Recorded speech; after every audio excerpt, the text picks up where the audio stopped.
Hello, ladies and gentlemen, and welcome to the MMA Kings podcast. I'm Johnny Brown alongside Nolan King, coming off a action-packed UFC 202. But we got another big card this weekend, Nolan. What do you think? UFC on Fox in Vancouver, a great main event. I can't wait for this fight. We're going to go over our picks and stuff. And how you doing this week? Doing pretty good, man. Coming off that last weekend, pretty electric stuff. Main card was awesome. Main event lived up to the hype and then some. Surprised a lot of people, and we had we had 4 finishes leading up to that on the main card. So this weekend, kind of an underwhelming card as far as the prelims go. Main card's very good, I think, for a Fox show. But a lot of times when we don't expect there to be awesome fights, that's when the best fights deliver. So I'm super stoked. I've watched a bunch of tape on these fighters, and I'm ready to go. Heck yeah, man, and we're here in the fight's going to be in Vancouver, so we're going to have a lot of debuting Canadian fighters, which I'm looking forward to myself. But like you said, the main card, the main event is definitely one that has a lot of people, including myself, anxious, man. I'm ready to see how this fight goes down. Let's just get into some news. I mean, the big news, I guess, this week is Rory MacDonald is officially a Bellator MMA fighter. What do you think about this, and were you shocked at all? I think it's interesting. I was surprised. I don't know if I was shocked. He's always been a guy that's open to criticizing the UFC. He's complained in the past about how they treat fighters. So it wasn't like it was out of left field. It wasn't like it was out of the blue. So in that regard, I'm not surprised. But in my opinion, man, some people are playing this off. I do think this is somewhat of a big deal. I think that it sets the precedent for other fighters who want to follow, especially some big names. It also legitimizes Bellator more. We've seen Benson Henderson, we've seen Phil Davis, and now Rory MacDonald. So I wouldn't be surprised if some middle tier guys to higher tier guys start to move over to Bellator. This might be the start of a trend. Yeah, Rory MacDonald's a guy that's going to be exceptionally popular in Canada. He's an elite fighter, in my opinion. Still, I know he's come off 2 losses, but 2 of the top guys, and that's it's not his last fight, but the fight before that against Lawler is was definitely one of the fight of the year's candidates last year in 2015. So I think it's a pretty big deal. Benson Henderson, don't get me wrong, was a big deal, but I feel like Rory's a little bit higher at this point in his career when he made the move. It will be interesting to see who they match him up with. I thought if he doesn't go straight to the title shot, Paul Daly would be a fun fight. Douglas Lima, I think they may put him in the title shot next. I'm not sure. Also, Rory had that injured nose, which got injured in the fight his loss to Lawler, and he re-injured it in the Stephen Thompson fight. So I'm not sure if he's going to be making his debut pretty soon, or they're going to let him heal up and relax a little bit on the sidelines for a while. But should be interesting. And do we have any other news or any fight announcements this week? There were a couple fight announcements. There was nothing too big. We had some fights added to UFC 204, in Manchester. We had Rob Font versus Ian Entwistle, Albert Tumenov versus Leon Edwards, Arnold Allen versus Mirsad Bektic, which is an interesting fight. Makes me think they don't really care about prospect versus prospect matchups anymore. It seems like they're completely okay with going with those. But I think that was really it since the last time we spoke. I don't know if I'm missing anything that sticks out to you. Nothing too much. Those were the big UFC fight announcements for the most part. Man, that Bektic versus Arnold fight is going to be good. That's all I can say about that. Yeah, for sure. I think that I'm really excited to see Mirsad Bektic back. I think he's got potential to be a top 5 fighter at some point. So early on in his UFC career. Hopefully he's recovered from that injury well. And Arnold Allen's no slouch, man. He's so young, so talented. And we haven't seen him for quite a while either. I'm not sure why, but I can't wait to see him back in there. Yeah, absolutely, man. I can't wait for that fight. That's going to be just a great night of fights there in England. Let's really, unless you have any other news, let's just jump into this weekend's card. That sound good to you? Yeah, let's go for it. Right on, my man. And we got 11 bouts. There's a couple that were strapped. Obviously, going into this, the Marlon Vera fight was strapped. I don't know. There's been a couple other fights that were strapped, late minute replacements. But I think overall we still have a pretty decent card, especially the top maybe 4 or 5 fights. Definitely deliver. Let's just jump into it. What we got on first? What's first on tap, Nolan? Yeah, and up first we have a debuting matchup between two UFC newcomers, Jeremy Kennedy 8-0 versus Alex Ricci 10-3. Ricci's taking the fight on short notice. This is a matchup where when I went to look at it for betting purposes, the line is pretty close. Jeremy Kennedy's a slight favorite, but I was trying to find tape, and there's honestly not a lot of tape out on either one of these guys, especially Jeremy Kennedy, who's such a highly touted prospect. Couldn't find much on him. Alex Ricci, veteran guy. There were some older films on him, so just nothing recent. So very hard. But what I was able to kind of figure out from watching the limited tape that I did have was that Jeremy Kennedy does have KO power. His submission game is actually very good too. He's actually a Muay Thai specialist, but he does have some submission wins, and he can be kind of wild at times, But the other thing that's important to point out in this fight is that he usually fights at 145. He's moving up for this one against Alex Ricci, who's a lot bigger of a guy than Kennedy. He's a veteran guy, like I said, durable, well-rounded, but he likes to kind of focus on his striking. Taking the fight on short notice, like I said. There's an age difference. I believe it's 11 years. Ricci's 34. Jeremy Kennedy is 23. But again, there's that size difference. So this is a very tough one to call. This was the one that I've been going back and forth on the most. But honestly, I think I'm going to lean with the upset. I think I'm going to pick Alex Ricci here, just because he's been around the game more. And then the size difference, man, it really looks like it's going to be very noticeable when they get in the octagon. Yeah, Ricci will have the size advantage, but the thing I don't like is he's 11 years Kennedy Sr. He has about, maybe 5 more fights. I think Kennedy will get this one. I'm going to see this one different than what you picked, but I think Ricci's going to have a good chance. I think it's a pretty even matchup. I think Kennedy going to have a little more in the tank. Ricci, he's lost to Ryan Healy and some of the other guys, more experienced guys he's fought. So I'm not sure exactly. I had to look. I had the same problem. I tried to find a little bit on these guys as far as video, and you can always see their records and stuff, but you can't necessarily see how they perform. Just from what I saw and I think Kennedy has a brighter future. I think he's gonna go in there, and I think he's gonna beat Alex Ricci. But I agree with you. I think it's a pretty close matchup. Yeah, man. And regardless, I think Jeremy Kennedy has very high ceiling for potential. I think he'll be a great fighter at some point down the road. And I honestly, as I said, this is the toughest matchup I had to pick. It reminds me of a couple weeks ago when Chase Sherman fought Justin Leggett. There's almost no tape on either guy, so it's kind of difficult to decipher it for me.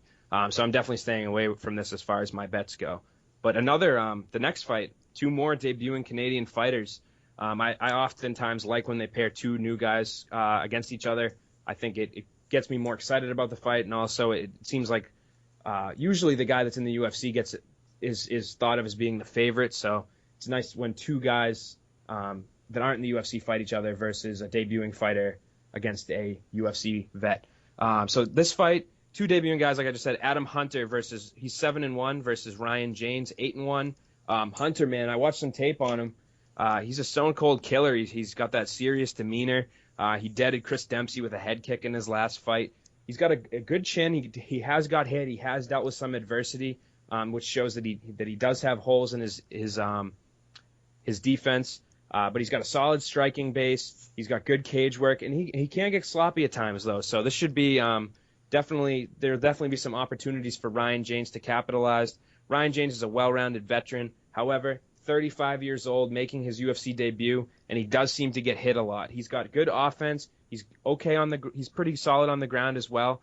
He's got some 5-round experience, fought in title fights, and he's definitely showed some heart. His last fight, he got tagged a ton of times throughout the fight, and then in the 4th round, he knocked down his opponent and then submitted him. So I'm a little more confident about this one than the last pick. Again, not a lot of tape on these guys. I'm going to lean Adam Hunter via 2nd round KO. Yeah, I'm leaning Adam Hunter as well. He has very solid striking. He has a lot of finishes. James is a tough guy. Like you said, he has some 5-round experience. He's a tough guy, a lot of submissions. But Hunter just seems like the more explosive guy at 185 and the guy that will probably have the best probability of finishing this fight. And I'm going to Adam Hunter, and I think he picks up his first UFC win in his first outing. I think he'll be victorious leaving British Columbia. Yeah, man, I just think that I agree with you on all those points. That age is just tough for me to get around. 35, good luck to him, but I just think that's really tough. But moving on to the Fight Pass headliner, we have some guys that we know a little bit more about. We have Chad Laprise, who's 10-2 overall, 3-2 in the UFC, a former Tough Nations winner, against Thibaut Goiti, who's 11-2, 0-2 in the UFC. I'm saying this is a loser goes home matchup, man. Either way, both coming off 2-fight losing streaks. We know Laprise, obviously. We've seen him enough. He's got solid striking, kind of a point fighter. He can grapple at times, but he kind of prefers to be on the feet. This is definitely a big step down in competition from the guys he's been fighting. Francisco Trinaldo is a very underrated fighter. Ross Pearson is a staple of this division, and in my opinion, if I recall correctly, I think that fight was razor close decision. So, and he's got home field advantage. I should throw that out there as well. Goiti, I don't know, man. I don't know what they're doing with him. They're kind of feeding him to the wolves. He lost to Timu Pakalainen in his UFC debut after losing his first fight on The Ultimate Fighter. And then they give him Olivier Aubin-Mercier, who subs him. And then they give him the guy that beat Olivier Aubin-Mercier in Chad Laprise. So with that being said, some upside. He's durable. He's hung in there with some really tough guys. He went to I believe the third round with Mercier. And then also, if you watch his time on Tough to his last fight, he has improved dramatically. So there's always that chance that he could continue this upward trend and surprise Laprise. But I say more likely than not, Laprise, I'm going to go with second round submission. That's just my pick. I don't know if you agree with me on that one or if you were going with the upset in Goiti. I am not going with the upset. Goiti is a guy that he looked better in his last fight against Olivier Aubin-Mercier. I think he looked a lot better than what we saw in The Ultimate Fighter and against Pakalainen. But Chad Laprise has fought tough guys. He beat Mercier. I know it was a couple years back, but Laprise is just has a better resume. I think has a better skill set. I got to give it up to Goiti. He's a squash player. I have mad respect for him. Former professional squash player. But Laprise is, I think, in the fight game is a little bit better overall, well-rounded. I'm going second round TKO.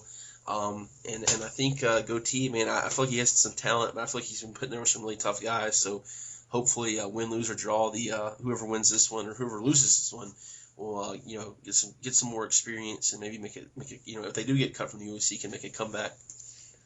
Yeah, man, and hopefully, I think this has potential to be a very exciting fight. Both guys can be sloppy at times, which can lead to an exciting fight, especially when they have their backs up against the wall. So now we move on to the Fox prelims. These next 4 fights will be the preliminary card that is on Big Fox. Starting off in the lightweight division, we have Shane Campbell, who's 10-5 overall, 1-3 in the UFC. He's coming off a loss to James Krause against the debuting fighter and Felipe Silva, who's making his debut. He's a striking-based fighter. He last beat UFC vet Anton Kuvanen. I think this is an interesting matchup. I watched a little bit of tape on Silva. I still got to go back and watch some more, to be honest, but it seemed like he liked to strike a lot. He has some good finishes. Shane Campbell, another striker, karate background. Man, he's had a tough road in terms of the 4 matchups they've given him. He fought John McDessie in his debut. He's fought Elias Silverio, and he murdered him in an upset. He fought James Krause in his last fight. He kind of looked a little bit overwhelmed by Krause's ability to take him down. But hopefully, if this fight stays on the feet, we can get an exciting matchup. And as close as I think it's going to be, and as many unknowns as I think that come with Felipe Silva, I'm going to lean with what I know, which is Shane Campbell. I'm going to lean with him with the upset 3rd round TKO victory. Shane Campbell is a tough guy. He's had a harder stretch in the UFC. I think he makes this fight really close. But I like Felipe Silva. What I've seen of him has been pretty. I think he's pretty well-rounded. He's a guy that these guys, especially from I'm not saying that all the fighters from North America are great, but when you go to these other Brazil or Russia, some of these guys have kind of padded records. I mean, he only has 7 fights. From what I've seen, though, he looks like a pretty serious fighter. So I think he's gonna take this one in a decision. But Campbell is always a dangerous striker. In his loss against McDessie, he had him hurt pretty bad at one point. So he's always a tough guy, a tough out. But I got Felipe Silva with taking this one. All right, man. I think that's the first one second one we've differed on. So we're 2-2. Agree on 2, disagree on 2. We'll see if that trend continues or if we disagree like last week. But we're moving on to the next fight in the Fox prelims, which is Gareth McClellan's 13-4 in the UFC. 13-4 overall, 1-2 in the UFC against Alessio Di Chirico, 9-1 overall, coming off his UFC debut, lost to Bojan Velekovic by decision, a fight in which he impressed fairly. He was fairly impressive in my opinion. He's a game fighter. He's got solid striking. He might want to start throwing some combos in there. He seemed like he was a one strike, and then circle kind of guy. But he's got solid grappling base. That's what he had used previously in a lot of his fights. He decided to stand and trade his last one. Showed a lot of improvements, and that was an impressive loss in my opinion. I had actually scored the fight for him to win.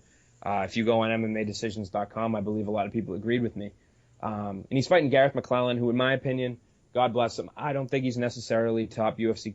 He's not UFC caliber, in my opinion. I don't want to rag on the guy. He's got a UFC win, so maybe I'm wrong in that department. But he's coming off a tough loss to Magnus Sedenblad. He got knocked out back at the beginning of the year. He can be very sloppy at times. He's not particularly great at everything. I'm guessing he'll probably want to grind out Alessio Di Chirico, but I don't think that's going to happen, and I'm going to go with Alessio Di Chirico by decision. I'm agreeing with you on that one.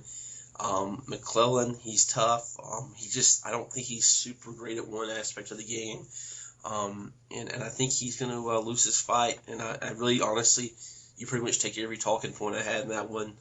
I think that's how it's going to go. So I do agree with you on that one. All right, man. 3-2. Moving on to the next matchup, which is one that I'm very excited for. I have one of my local boys fighting, Kyle Bochniak. He's 6-1, coming off his UFC debut, which was a loss to Charles Rosa. He's taking on tough Latin America winner Enrique Barzola, 1-0 in the UFC. He defeated Horacio Gutierrez in his debut. Barzola is a very, very good wrestler. That's clearly his background. His game plan in this fight, in my opinion, will be clearly to take it to the mat.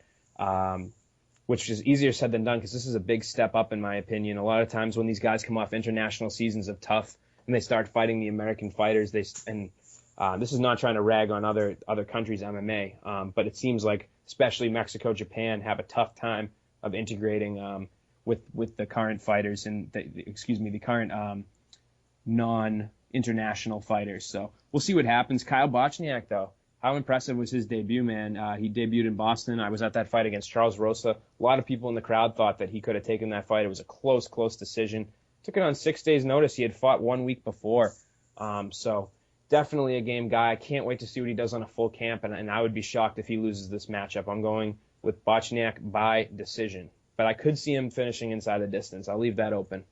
I'll have to disagree with you on this one. I flipped on this one about 6 times. Enrique Barzola, he looked very impressive on the show. Obviously, the level of competition is maybe not up to par with the tough seasons you see in the United States, but Barzola is down at ATT. He's taking a serious camp for this fight.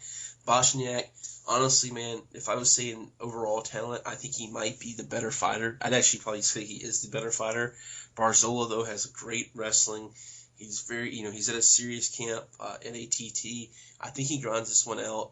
I'm not, this one can go either way. Flip a coin. Like I said, I flipped right before we were recording this. I flipped on my decision, but Barzola by split decision.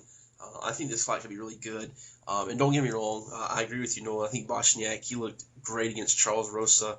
Even in a losing effort, it was a good close fight. But I'm going Barzola, and I don't know, man. I maybe regretting that pick come Sunday morning. No, you just didn't want us to agree too much. I think that's what it is, right? Yeah, that's a little bit of it, too. All right, fair enough. I think this next one we'll probably agree on, hopefully, because I think it's a very clear-cut fight. We have the Fox prelim headliner, I guess you could call it, Smiling Sam Alvey, 27-8 overall. He's taking on Kevin Casey, who's 9-4 overall. This is a fun fight, man. I don't think that this one will go the distance. This is Sam Alvey's 3rd fight in 70 days, which is crazy. He's coming off a win against Eric Spicely, which showed a submission game. He's got submissions in his repertoire. Guys try to take him down. The UFC world may not realize that Eric Spicely is a very, very good grappler. He's torn it up in my area in terms of grappling. Not many guys could stuff a takedown from Eric Spicely, let alone choke him out like that. So that's something important to note in this fight as far as Kevin Casey's game plan goes, which is probably to take Sam Alvey down to the ground, use some of his very underrated jiu-jitsu. But if Kevin Casey does not implement that game plan, I'm assuming he's going to try to stand and trade with Alvey. I don't think this is a good idea. Alvey's got an awesome chin. Kevin Casey throws some wild punches. Alvey's got great boxing. This is just not a good recipe for Mr. Kevin Casey. So I'm going to go with Sam Alvey by first round knockout. I would agree with you. And, Kevin Casey's a very talented guy, has a great jiu-jitsu game. But when I see him fight, he's always like a car that's missing one part. Like, he's got really, he may be really fast, but his tires are a little flat. He's not getting full performance. He's a good fighter, don't be wrong, but I always feel he's just got a little something missing. He can never get it 100% correct, to optimize his performance. I think Sam Alvey's got hands of, he's got powerful hands, and I think Kevin Casey will struggle to get him down. And Kevin Casey, I don't think he's gonna be able to take too many of, and no one really. I don't think anyone at 185 would take a lot of Sam Alvey's punches, and I think he'll get finished in the first round. Sam Alvey will take that. He'll take his second victory in 70 days, I think he'll beat Kevin Casey. Another thing you said, I'm just going to address. Sam Alvey, a lot of people, I think, get caught up in his, maybe his somewhat goofy persona with the smiling and stuff, but he's a very well-rounded mixed martial artist. He's been in Bellator, MXC. I mean, he's just one of these guys that's been around for quite a while, and I feel like he's even he does have a growing fan base. He's still fairly underrated, and I feel like he'll get a win. And maybe we'll see him on that Manchester card. I know Dan Henderson, his teammates, fighting then, so who knows? But yeah, he does have a tough task in front of him though with Kevin Casey. I'm just gonna say for the record, I think he'll probably end up calling out Bradley Scott after this fight. Him and Bradley have been going back and forth on Twitter for quite some time. That seems like a matchup that could make sense. But yeah, man, I agree with you. I think that going back to your car analogy, Kevin Casey's the car that's always missing the part, but I think Sam Alvey's that car that has a lot of miles on it, and it just still keeps going, man. His chin has been through some wars, and he's only gone down once, which was to Derek Brunson, and that was slightly controversial. Mario Yamasaki has said that he probably, in retrospect, should not have stopped that fight. So you're going to have to bring the sledgehammer if you want to knock him out. So it's hard for me to pick against him. But enough about that fight. Enough about the prelims. Let's move to the main card. What a way to kick things off. We have a rematch of one of the best fights since I've been watching MMA, one of the bloodiest fights since I've been watching MMA. In the lightweight division, we have two vets squaring off, Jim Miller versus Joe Lauzon. Miller is 26-8, while Lauzon's 26-11. Miller's coming off a one-fight. He's on a one-fight win streak against Takanori Gomi at UFC 200. He's 2-2 in his last four. Lauzon's on a two-fight win streak against Diego Sanchez and Takanori Gomi. First fight was an unreal bloody slugfest. I'm expecting more of the same, only at a kind of a slightly lower level. I think both guys have definitely regressed in their career since that time. Miller, not what he used to be. He's still game and durable, and I'm guessing he's probably going to want to grind with Joe Lauzon. Lauzon's striking has seemed to, out of nowhere, kind of improved, actually. But his defense has always been kind of a problem. So, if Jim does want to strike, I think that if he is aggressive with Joe, that his striking could work out. But Lauzon, man, starching Diego Sanchez and Gomi like it was absolutely nothing. Not what he used to be. Resurgence. I'm going with Joe Lauzon. He's the fresher of the two, in my opinion. I'm going to go with him by decision. I'm going to go Jim Miller by decision. Ooh. Obviously, Lauzon looked great at UFC 200. Another thing to note, both guys fighting at UFC 200, so they're having about a 2 month, a little less than 2 month, turnaround on their fight. I don't know how it could be better than the first fight. That was a great fight. I still think it's going to be a really good fight. I think Jim Miller will take a decision. I don't know. I feel like Joe Lauzon, like you said, he looked great against his finish over Diego Sanchez. Since this fight announced, I just have a feeling Jim Miller is going to, he'll like I said, both, like you said, I should say, both have regressed to an point, but I think Jim Miller, I think he's been fighting tougher competition, even if he has regressed. And I think he's going to win this by decision. I think it's going to be a super close fight. And if Lauzon took it, I wouldn't be shocked either way. Yeah, I definitely think it's a close fight. Dude, we should throw down some money against each other on these, man. Fuck the betting odds. We have enough difference here. We can make this interesting. But Anyway, maybe I think this is another one we'll agree on. Seems like that's we've been alternating the whole way up the card. So Paige Van Zandt versus Bec Rawlings. Van Zandt is 6-2. She lost her last fight against Rose Namajunas before entering competition on Dancing with the Stars. Bec Rawlings is 7-4, coming off a 2-fight win streak against Seo Hee Ham and Lisa Ellis. I'm guessing Paige is looking to rebound from the learning experience that was Rose Namajunas. And she's facing an aggressive, tough opponent in Bec Rawlings, who's looking to continue the streak. Paige, in my opinion, man, she might have been rushed a little bit. We saw that in the last fight. She went from fighting Joanne Calderwood, who, in my opinion, was a little bit of an underwhelming opponent. And then she went to fighting Rose Namajunas, who is a top tier, probably was a number one contender up until recently, but top 3 fighter in that division. And she was just completely outclassed, pummeled by Rose, but she did show her toughness. This is a good rebound matchup for her. So I'm leaning with Paige Van Zandt. Rawlings needs to be more consistent, in my opinion. She's obviously mean, she's confident, and this will be huge for her career, both for promotional and career advancement.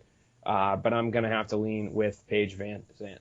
Yeah, I think Rawlings will go in there and try to make it nasty, but Paige Van Zandt, she's not totally against that type of fight either. She had some really good performances over Felice Herring and Alex Chambers. Like you said, I think it was a little bit too much of a step up at the moment to fight Rose Namajunas. But I think Paige Van Zandt, I'd have to agree with you here, takes the decision. I think it'll be a pretty one-sided fight. But Rawlings' game too. I hate to discredit anyone, but like you said, Paige Van Zandt, I think she's on paper at least, she's definitely going to take this one. All right, man, we agree on that one. Let's see about this one. The co-main event in the featherweight division, Anthony Pettis dropping down to 145. He's 18-5 overall in a 3-fight losing streak against top lightweights.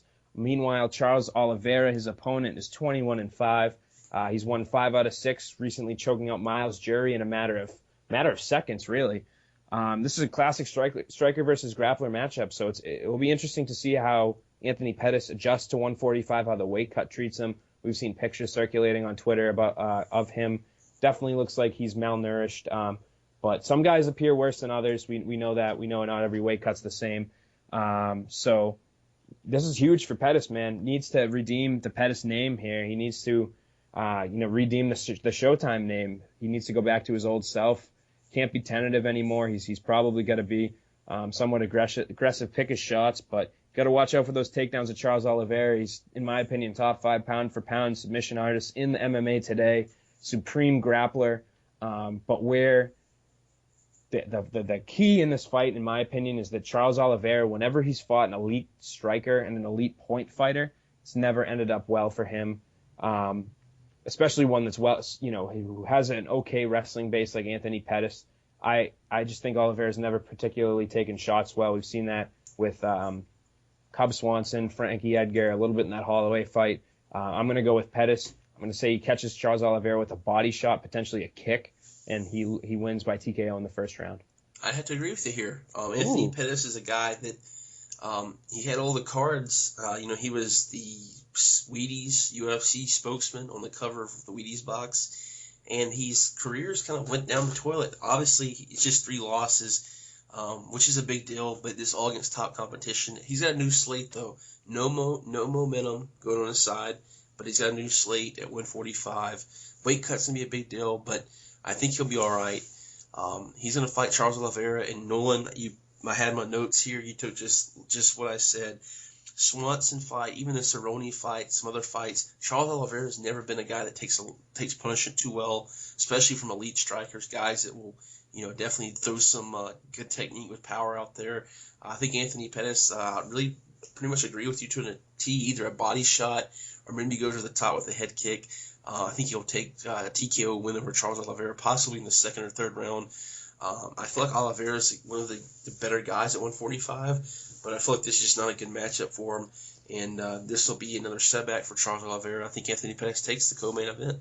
And that will set up a lot of fun fights, man. Matt, if Showtime can go back to prime Showtime form, we have some fun matchups for him at 145 with the top 5 of that division. Speaking of fun fights, top 5 fights, main event of UFC on Fox in Vancouver will be Carlos Condit taking on Damian Maia. Condit's 30-9. He's coming off the Fight of the Year candidate loss to Robbie Lawler, a fight a lot of people thought he won. And then you got Damian Maia, man, 23-6. He's 5 wins in a row, including wins over Matt Brown, Gunnar Nelson, and Neil Magny. Another striker versus grappler matchup. This is a phenomenal fight. Condit's just so vicious. He's violent, good on the ground, enough where he, in my opinion, he'll be able to hold off Damian Maia from getting a submission early on. I think obviously he's dominant on the feet. He's got great cardio for days. 5 rounds favors him heavily. This is a huge advantage that he got from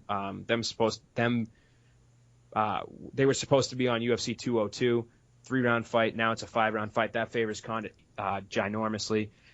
Damian Maia is one of the best practitioners in MMA. In my opinion, he's the best. I know a lot of people will say Jacare has more submissions, but I just think Maia, when he takes people down, he just tortures them, man. It makes it very difficult for them to do anything, just so discouraging, kills their cardio. But I think that we've seen in 5-round fights him struggle, and I look back to the Rory McDonald fight, and that's just kind of what keeps running through my head, man. I think that Condit will end up getting the finish in the 4th round. I think Maia will be game, but I just think his striking can't hold up, and I don't think he'll have the finishing ability to put away such a tough guy like Carlos Condit. Well, we agree again in the exact same round. Carlos Condit, he's such a vicious, he's got a high pace. He's going to be in Damian Maia's face. I don't doubt Damian Maia can take him down. I think Maia will definitely take him down at some point during the first 2 rounds. The thing about Maia is he, like you said, notoriously slows down. And even the Ryan LaFleur fight, that was one of his last main events, maybe his last main event last year, 2015. He was pretty much flopping the entire 5th round, trying to get the fight to the ground. He was exhausted. Condit has, he's got gas for days. He's not going to gas out. I think Maia has about a round and a half to get a submission, maybe 2 complete rounds. By the 3rd round, I think Carlos Condit will still be picking a very high pace, picking Maia apart with some strikes. I think he'll work the body to even get him more exhausted. I think the 4th round we'll see visibly tired Maia succumb to strikes. Condit maybe via TKO a finish in the 4th, and Condit's going to put himself right back in that title picture. I think he probably has to get another win. But man, Maia seems like the guy that's going to get so close every time to get another title shot. I just think he loses this fight and has to go back to the probably back a couple fights. Back of the line, I should say, in that top 10. But, man, that's a great fight. And like you said, the original booking was UFC 202, a 3-round affair, going 5 rounds. I think it swings the pendulum in Carlos Condit's favor greatly. Oh, yeah, man, and that's going to set up a lot of fun fights down the road, no matter if Woodley and Thompson are fighting, like Dana White said. Either way, we have, in the works, we'll either have Carlos Condit versus Tyron Woodley, the rematch of the first fight, which ended too quickly, or we'll have Carlos Condit versus Stephen Thompson, which will be phenomenal. Before we move on here, quick picks for Bellator. Hopefully we get this out in time, but I was just wanting to get your, not as in-depth thoughts as much as we just went into, but just want to get your quick picks, maybe the fighter that wins and how they'll win. I'll just read them off. AJ McKee versus Cody Walker. I'm going with AJ McKee by 1st round knockout. What do you think? I think McKee by 2nd round knockout. Okay. Then we have Bubba Jenkins versus Georgi Karkanian, 2 guys that missed weight today, as I heard, right? Yeah, Karkanian I think was 149 pounds. I don't know. I think Jenkins was like 146.8 or something like that. I wonder if Jenkins just was told he wasn't going to make weight, Karkanian, and just stopped cutting. They actually did not seem too feisty at the weigh-in. They fought before, and I figured, if he didn't miss weight, there'd be kind of a conflict. I'm going to go Bubba Jenkins. I think he's improved a little bit, and Karkanian missing weight by 4 pounds makes me think maybe he had some injury. Honestly, that's just speculation. I'm going Jenkins by 3-round decision. I'm going to disagree with this one, man. I'm going to go with Georgi Karkanian. I just think this, the first fight wasn't that long ago, so I don't know what would change. The weight cut does kind of concern me a little bit, but maybe he just came in a little too heavy. Maybe he miscalculated. I'm gonna lean with Karkanian. But moving on to the co-main event, I know this is a fight that you like a lot. Derek Anderson taking on Sayad Awad, man. This is a good fight. I don't know who to pick. I'm going to lean with Anderson. I think he's just kind of been the freight train and very underrated fighter, very underappreciated. Yeah, he's very good. He's a pretty good length for 155. Sayada Watt's very good. Don't get me wrong. I think Anderson's just more explosive. He's got a lot more chance to finish the fight. I know Sayada Watt has finishes too in his record. Don't get me wrong. He's not the decision guy. I think this will be a second round finish for Derek Anderson, and I think this will be pure fireworks. If you don't see any other fights on the card, I'd say recommend going this one because I think this will be fight of the night. I agree, and the main event's very interesting. It's almost too bizarre for me. I just think it's kind of a weird matchup, but I'll watch it. I'm interested to see how it plays out. Benson Henderson moving down from 170 pounds. Patricio Pitbull Freire moving up from 145 pounds, meeting in the middle at 155 for a chance to fight Michael Chandler for the belt.